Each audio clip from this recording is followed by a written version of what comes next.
నమస్తే, welcome to SSG news TV. మీ ముందుంది శ్రీనివాస్. బెల్లంపల్లి నియోజకవర్గంలోని కన్నెపల్లి మండలం.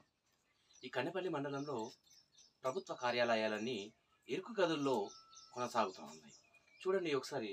అంటే ఈ ప్రభుత్వ కార్యాలయాలు అన్నీ కూడా ఇంతకుముందు ఎంపీడీఓ కార్యాలయం అని చెప్పేసి ఒక ఎంపీడీఓ కార్యాలయం ప్రభుత్వ కార్యాలయము ఒక ప్రైవేటు బంగళాలో నిర్వహించారు.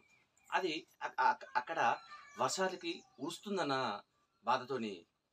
బాధపడతా ఉంటే ఈ ఎంఈఓ ఆఫీస్లో వాళ్ళకు చోటిచ్చింది. మరి అది ఎక్కడ ఉన్నది అని అంటే అది కూడా ఇదే కంపౌండ్లో ఉంది, ఒకటే కంపౌండ్లో ఉంది. అయితే ఎంఈఓ ఆఫీస్ కోసం నిర్మించిన భవనాన్ని షేర్ చేసుకుంటూ ఇటు ఎంపీడీఓ ఆఫీస్ కానీ ఇటు ఎంఈఓ ఆఫీస్ కానీ ఒకటే బంగ్లాలో ఉంది. అది చూస్తే పిట్టగుడంతా ఇంతంతే ఉంటుంది. మరి ఎంపీడీఓ ఆఫీస్ మండల ప్రజా పరిషత్ ఇందులో చాలా రకాల కార్యాలయాలు ఉంటాయి. మరి ఇవన్నీ నిర్వహించాలంటే ఏ పనులకు సంబంధించిన కార్యాలయం దానికి ఉండాలి. కానీ ఇక్కడ చూస్తే అన్నీ ఒకటే గదిలో ఒకటి ఎంపీడీఓ ఆఫీసు, ఒకటి మన ఈజీఎస్ ఆఫీసు, ఇట్లా అంటే చైర్స్ వేసి టేబుల్ వేసుకొని ఇదే నా ఆఫీసు అనుకొని చెప్పుకోవాల్సిన పరిస్థితి కనబడుతుంది. ఇటు ఈ ఆఫీస్లో పెద్దగా ఎందుకు ఉండాలి అని అంటారంటే యాక్చువల్గా స్ట్రెస్ ఉండొద్దు. ఏ పని చేస్తున్న వ్యక్తి పైన అయినా కూడా, ఏ పని చేస్తున్న సిబ్బంది పైన అయినా కూడా స్ట్రెస్ ఉండొద్దు ఫస్ట్. ఎందుకనంటే మిస్టేక్స్ జరుగుతూ ఉంటాయి. ఆ స్ట్రెస్ వల్ల మిస్టేక్స్ జరుగుతూ ఉంటాయి. అట్లాంటి మిస్టేక్స్ జరగద్దు అని అంటే అక్కడ కార్యాలయాలు అంటే ఆ కార్యాలయానికి సంబంధించిన గదులు విశాలంగా మంచిగా వాళ్ళు పని చేసుకోవడానికి అనువుగా ఉండాలి. ఇక్కడ ఒకరు ఇస్తే తప్ప అంటే సొంతగా లేని పరిస్థితి ఇక్కడ ఉన్నది. మరి అయితే ఇది ఒక్కటే కాకుండా, అంటే ఈ ఎంఈఓ ఎంపీడీఓ ఆఫీసే కాకుండా ఇందులోనే మళ్ళీ ఎంఆర్ఓ కార్యాలయం అంటే మండల రెవెన్యూ కార్యాలయం కూడా ఇందులోనే ఉంది. దీన్ని చూస్తే కనుక ఇటు బిల్డింగ్ బాగా పురాతనమైన అంటే పాతదిగా ఉంది. అయితే ఇందులో వర్షపు నీరు చేరొద్దు అని చెప్పేసి పైన తాడపత్రులు కప్పుతున్న పరిస్థితి. అంటే ఇది కూడా వర్షానికి కారుతా ఉంది, అంటే ఉరుస్తూ ఉంది. అంటే ఇందులో చూడండి చాలా ఇబ్బంది పడాల్సిన పరిస్థితి కనబడుతూ ఉంటుంది. ఎందుకు అంటే రెవెన్యూకి సంబంధించిన అన్ని రకాల వస్తువులు అందులో ఉంటాయి. మండలానికి సంబంధించిన పూర్తి వివరాలన్నీ కూడా ఇందులో ఉంటాయి. మరి వర్షపు చినుకు ద్వారా ఈ కార్యాలయంలోని డాక్యుమెంట్స్ తడిచిపోవడం కానీ, లేదా సిస్టమ్స్ ఉంటాయి. డాక్యుమెంట్స్ అంటే పేపర్ వైడ్గా ఉంటాయి అనుకోండి. అయితే సిస్టమ్స్లలో స్టోర్ చేస్తూ ఉన్నారు కదా ఈ కాలంలో. ఈ సిస్టమ్స్ తడిస్తే ఇబ్బంది అవుతుంది కదా. ఏంటిది అని అంటే మరి నూతనంగా భవనాలు కావాలి అని చెప్పేసి మరి ఎదురు చూస్తున్న సందర్భం కనబడుతూ ఉంది.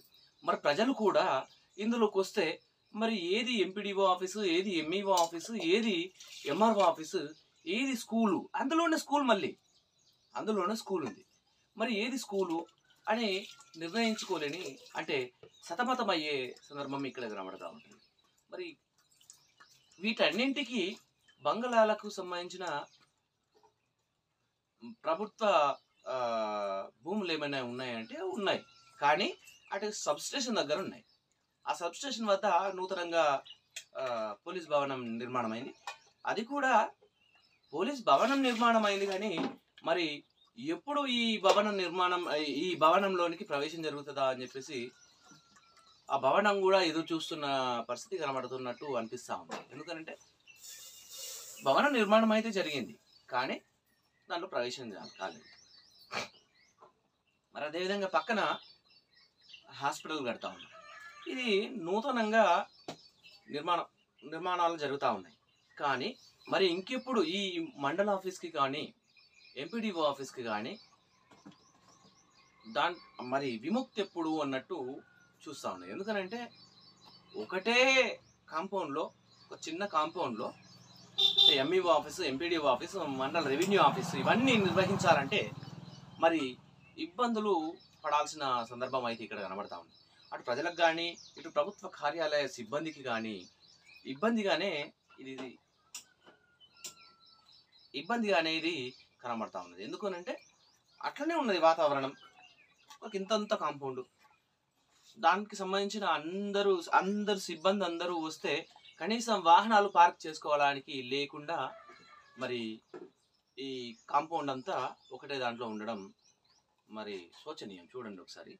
అంటే అదే ఒక్కటే దాంట్లో అట్లా మరి ఇట్లా వాళ్ళు వాళ్ళ కార్యాలని మరి ఎట్లా చక్కబెట్టుకోవాలి అని చెప్పేసి దీనంగా చూసే పరిస్థితి ఇక్కడ కనబడతా ఉంది.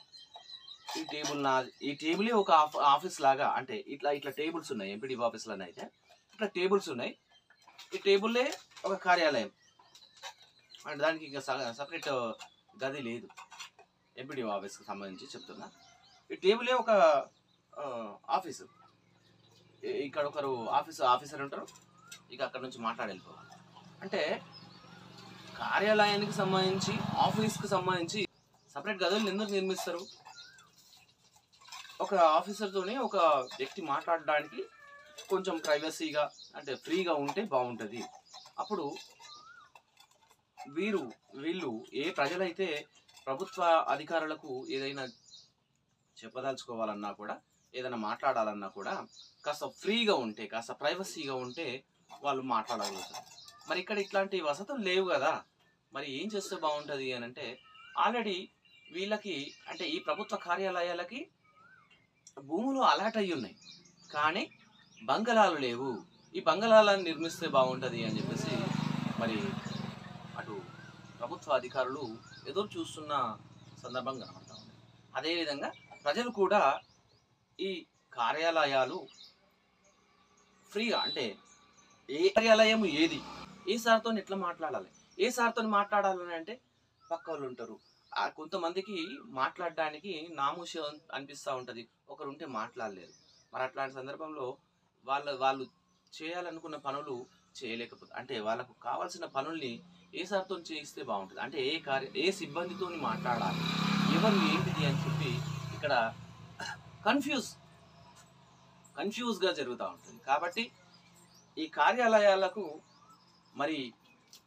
కార్యాలయాలను ఎప్పుడు నిర్మిస్తారు అని చెప్పేసి అటు ప్రజలు, ఇటు ప్రభుత్వ సిబ్బంది కూడా ఎదురు చూస్తున్న సందర్భంగా కనబడతా ఉన్నది. మరి చూస్తూ ఉండండి SSG న్యూస్ టీవీ.